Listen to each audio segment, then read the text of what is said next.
Ha? Ano pong pag-uusapan natin ngayon? Well, kung napapansin nyo talaga, hindi tumitigil ang mga naninira kay BP Inday Sara. Alam naman natin, ang paninira nila ay related na doon sa eleksyon sa 2028 pa. Kaya bagamat ang paninindigan ni VP Sara ay napakatagal pa ng 2028 para mamulitika, kinakailangan naman sagutin ni VP Sara ang mga pinupula sa kanya dahil ito naman ay mga walang basihan. Ulitin ko lang po ang pinupula nila sa kanila, una yun, napakadaming VPSG daw. Paano hindi dadami? Ang dami naman trabaho ni VP Sara. BP, Department of Education Secretary, co-chair ng NTF-ELCAC at saka presidente ng CIMEO.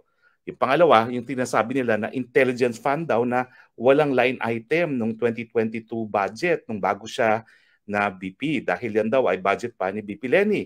Ang kasagutan naman dyan, sinabi ko na, yung kaso ko na si Belhica ang aking petitioner doon sa DAP, ang sabi ng Korte Suprema, hindi naman masama na kapag patapos ng taon galing sa savings ay maglipat ng pondo ang ehekutibo basta ililipat niya doon sa kaparehong branch of government, sa ehekutibo din. So ang nangyari, naglipat from contingency fund ng presidente, linagay doon sa line item na confidential fund na dati walang pondo. Wala pong labag dyan sa saligang batas dahil ang Vice President naman ay kabahagi rin ng executive branch. Pero walang tigil ang banat kay VP Sara.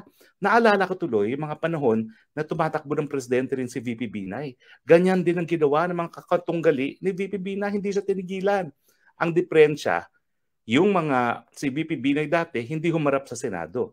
Pero si VP Sara naman humarap sa Kamara at saka sa Senado kung saan ilinabas ng mga issue nito. At hindi tumatahimik si VP Sara, hindi gaya ni VP Binay na ni minsan ayaw sagutin yung mga paratang sa kanya. So sa tingin ko naman, bagamat maaga nagsimula ang mga kalaban katunggali ni VP Sara sa 2028, ang pagkakaiba nung smear job kay VP Binay, ito humaharap sa Kongreso, humarap sa Senado dahil abogado at sinasagot punto por punto ang mga aligasyon. Now, ang tanong, sino-sino bang nasa likod nitong si VP Sara? Well, siyempre, ang talagang numero uno sa Kamara de Representante, Franz Castro, Alliance of Concerned Teachers. O, sino ba si Franz Castro?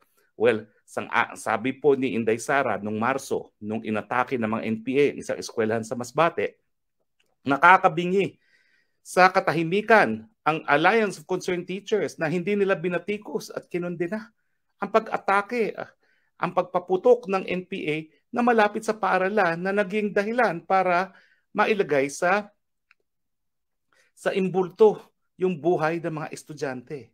At ang sabi ni Inday Sara, ang katotohanan niyan ay talagang ang ACT daw ay merong kaugnayan sa CPP-NPA.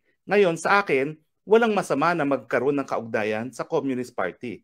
Yan po ay legal dahil doon panahon ni Cory Aquino, tinanggal na po yung anti-subversion law. Hindi na po kasalanan ang maging member ng CPP. It is no longer a crime to be a member of the Communist Party of the Philippines. Pero ang krimen ay yung pagsuporta po sa mga pumapatay ng kapwa Pilipino. At yan po yung No People's Army. Kaya nga po, nung inatake ng No People's Army ang eskwelahan na malapit dyan po sa Masbate, ang tanong, bakit hindi nagsalita itong Franz Castro? Dahil sabi ni VP Sara, kasi nga sympathizer sila ng mga pumapatay sa kapwa Pilipino. At kung iisipin mo, oo nga naman, no? At saka alam mo, may karanasan po ako, ha? Kaya hindi po ako red tagging dahil meron akong sariling karanasan. Ako po, at age 14, na-recruit ng KM, Kabataang Makabayan. Anong Kabataang Makabayan? Yan naman yung youth arm ng CPP-NPA kasi marami silang mga legal fronts na tinatawag. Although KM talaga, hindi rin yan legal.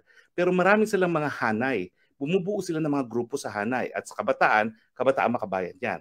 Galit na galit sila sa akin dahil ako yung unang-unang tumiwalag sa kanila. Pero nung ako'y miyembro, tuwan-tuwa sila kasi 13 years old pa lang, ang galing magsalita, no? Ang galing talagang magkondena ng diktadura. Talagang bilib na bilib sila sa akin. Pero ako naman, lumayas ako doon kasi sabi ko, bakit ganito itong mga ito? Pati ang sasabihin ko, dinidikta. Ako'y pinahalal nila doon sa Freshman Council ng UP. Bakit pati agenda ko as Freshman Council, dinidiktahan nila? Pero tinatanong ko, sino ba yung mga yan?